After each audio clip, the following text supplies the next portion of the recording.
वहीं भारत पाक बॉर्डर पर शव मिलने का मामला सामने आया है और सांसद उमेदराम बेनीवाल ने इस पर बड़ा बयान दिया है। बॉर्डर पार कर लोगों का आना एक गंभीर मुद्दा है। सांसद ने इस पर चिंता जाहिर की है। उन्होंने कहा कि दावे किए जाते हैं कि हमारी सीमा में परिंदा भी पैर नहीं रख सकता है। ऑपरेशन सिंदूर के समय और बाद में सुरक्षा एजेंसी जितनी अलर्ट थी, उसके बावजूद किसी का बॉर्डर पार करना गंभीर मामला है। सुरक्षा की दृष्टि से कहीं ना कहीं खामियां रही हैं, कमियां रही हैं। उन्होंने सरकार के साथ ही सुरक्षा एजेंसियों का भी फेलियर इसमें बताया है और इसको लेकर के सवाल उठाया है। तो जैसलमेर से यह बड़ी जानकारी है और सांसद ने दरअसल इस पर बयान दिया है। उमेदराम बेनीवाल, जिनका यह बड़ा बयान सामने आया, बॉर्डर पार कर लोगों का आना एक गंभीर मुद्दा है। दावे बहुत बड़े बड़े किए जाते हैं, ये उमेदराम बेनीवाल ने कहा, लेकिन दावा किया जाता है परिंदा भी पर नहीं मार सकता।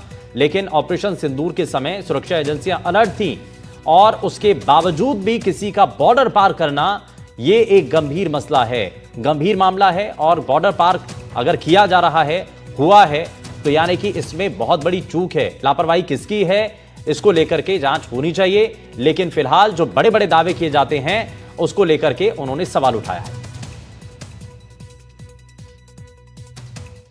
देखिए, बॉर्डर पार करना इसका ये गंभीर मामला है और इसमें इंटेलिजेंस एजेंसियों की फेलियरिटी है। और जो दावे किए जा रहे हैं कि परिंदा भी पैर नहीं मार सकता और इतनी सेंसिटिव है। और इस बार जो ऑपरेशन सिंदूर के समय और उसके बाद में जितने एजेंसी अलर्ट थी और उसके बावजूद इस तरीके से किसी का बॉर्डर पार करना, ये बहुत ही गंभीर मामला है और सुरक्षा की दृष्टि से कमी आ रही है और ये इंटेलिजेंस एजेंसियों की और सुरक्षा एजेंसियों की फेलियरिटी का परिणाम है।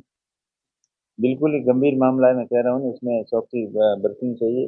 हालांकि जो ये घटना हुई है इसकी तो जांच चल ही रही है कि कैसे हुई, क्या हुई, लेकिन इस तरीके से बॉर्डर पार करना ये बहुत ही गंभीर मामला है। वही बॉर्डर के पास दो शव मिलने का मामला है, जहां दोनों मृतक पाकिस्तान के रहने वाले बताए जा रहे हैं। मृतक रवि पिता से झगड़े के बाद लापता हुआ था और प्यास से मौत की भी संभावना जताई जा रही है। मृतक के पिता ने पाकिस्तान सरकार से गुहार लगाई है। दोनों के शव वापस दिलाने की मांग की गई है।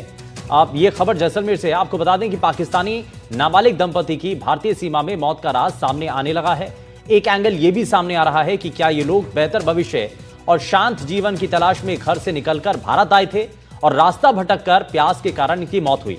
प्यास की वजह से मौत की आशंका पुलिस ने भी जताई है। वहीं पोस्टमार्टम में कोई अन्य कारण अभी तक नजर नहीं आया है। साथ ही शवों के पास पानी का जरिकैन भी मिला था। और इतना ही नहीं, दोनों मृतकों का आईडी कार्ड साथ लेकर आना भी इस एंगल की ओर इशारा कर रहा है। जांच में यह भी सामने आया है कि मृतक रवि और शांति की शादी करीब 4 से 6 महीने पहले हुई थी। रवि अपने पिता दीवान से किसी बात पर अनबन के बाद नाराज होकर 21 जून शनिवार को अपनी पत्नी के साथ बाइक पर घर से निकला था। जब वो वापस नहीं लौटा तो परिजनों ने ढूंढने का प्रयास किया। उन्होंने उन्हें खोजने की भरपूर कोशिश की, लेकिन वो नहीं मिले। रविवार को उनके परिजनों को सोशल मीडिया की से जब दोनों के मृत होने की जानकारी मिली तो उन्होंने पाकिस्तान सरकार से दोनों के शव वापस दिलवाने की मांग की है।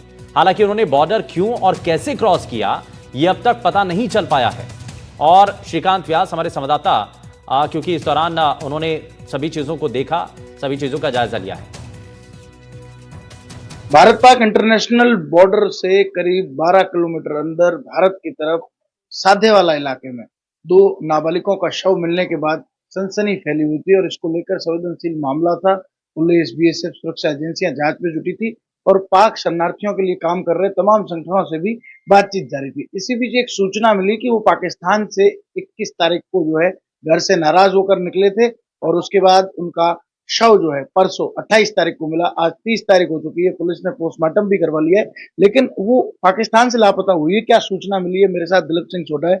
क्या कुछ जानकारी मिली? कैसे आपने पता लगाया? आज 30 तारीख हो चुकी है, 28 तारीख को डेड बॉडीज मिली थी।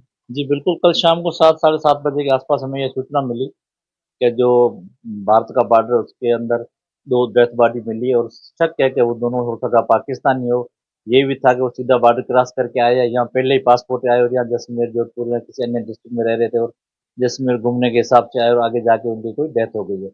लेकिन रात देर तक हमने पता कि ऐसे जानकारी नहीं आ पाई, लेकिन सुबह 7 साढ़े 7 बजे पता पड़ा कि ये दोनों जो रवि कुमार है और उसकी धर्मपत्नी शांति बाई, 4-6 महीने पहले इनकी बताया जा रहा है कि शादी हुई थी और पिछले शनिवार 21 तारीख को रवि कुमार अपने पिताजी से किसी बात को लेकर नाराज हो गया और फिर कहते हैं पति पत्नी दोनों मोटरसाइकिल पे चल के वहां से रवाना हो गए। तो उन्होंने सोचा ठीक है 2-4 घंटे में शाम तक आ जाएंगे, लेकिन जब शाम देर तक वो नहीं आए तो उन्होंने उनको ढूंढना सर्च जारी रखा, आगे पीछे खूब ढूंढा, वो नहीं मिले। दूसरे दिन शायद नूरपीर की दरगाह है जहाँ उनके मोबाइल का नेटवर्क है, वो लास्ट टाइम मिला और उसके बाद कोई लोकेशन नहीं मिला। और वहीं पास में कहीं रेत के ढेरों में कहते हैं कि उनका एक मोटरसाइकिल भी मिली और जो कपड़ों की थैली थी वो भी मिली, जो उनके जो रिश्तेदार पेरेंट्स है वो वापस ले गए। और ये भारत के अंदर 10 बॉर्डर क्रॉस करेगा, बॉर्डर तार के ऊपर से आया या नीचे से आई, ये अभी तक कोई पुष्टि नहीं हो सकी है। अंदर आने के बाद मुसलसल भागना, परेशान रहना, कम उम्र में थे और प्यास के कारण इनकी डेथ हो गई। अभी तक जो सूचना आ रही है उससे ये पता चल रहा है। क्या लगता है पाकिस्तान से किस तरह ये बॉर्डर क्रॉस करके आए होंगे और यहाँ सादेवाला तक पहुंच गए? क्या भटकने के कारण पानी का एक कैन भी उनके पास मिला है? प्यास से मौत के भी कई सिम्टम्स मिले हैं। बिल्कुल भटकने के कारण उनको ये पता ही नहीं पड़ा कि हम पाकिस्तान में हैं, हिंदुस्तान में हैं, कहाँ जा रहे हैं। किस बात को लेके वो नाराज हो गए और अपनी जो छोटी सी उम्र में वो मौत को प्यारे हो गए, भगवान को प्यारे हो गए। क्या लगता है अब आप लोग क्या मांग कर रहे हैं? किस तरह आप लोग जो है इसको लेकर आगे कार्रवाई करने वाले हैं, जो आपका संगठन है? हमारा संगठन हम ये चाहते हैं कि अगर भारत सरकार पाकिस्तान सरकार से बात करके डेथ बॉडी जैसे कि वो मांग रहे हैं उनको वापस दे दो, ये सबसे अच्छी चीज़ है, ताकि वो जो अपने आखिरी रसूमात है वो अदा कर पाए। अगर उनको बहुत दिन हो गए डेथ बॉडी, अगर हालात जो सिचुएशन है वो खराब है और वापस टाइम पे नहीं पहुंच रही है, तो सरकार अगर भारत सरकार हमें वो डेथ बॉडी सुपुर्द करती है तो हम उनके घर वालों से परमिशन लेने के बाद जो डेथ बॉडी है उसकी आखिरी जो रसूमात है वो पूरी करेंगे। सोशल मीडिया के माध्यम से जो जानकारी आई है कि वो सरहद से करीब 20 किलोमीटर दूर जो एक इलाका है वहां पर उनकी अंतिम साक्ष्य मिले थे, जिसके बाद वो लापता थे। और बॉर्डर के इस तरफ इतना अंदर तक आना कहीं ना कहीं इन तमाम चीजों को लेकर अब ये जांच का विषय, अनुसंधान का विषय। लेकिन लगातार जो पाक विस्थापित हिंदू जो लोग हैं उनके लिए जो संगठन काम कर रहे हैं, वो तमाम संगठन मांग कर रहे हैं कि कम से कम उनके शवों को जो है वो वहां सुपुर्द किया जाए या फिर इन्हें दिया जाए, ताकि ये उनकी अंतिम क्रियाएं जो है वो कर सके। श्रीकांत आसनी टीवी, जैसलमेर।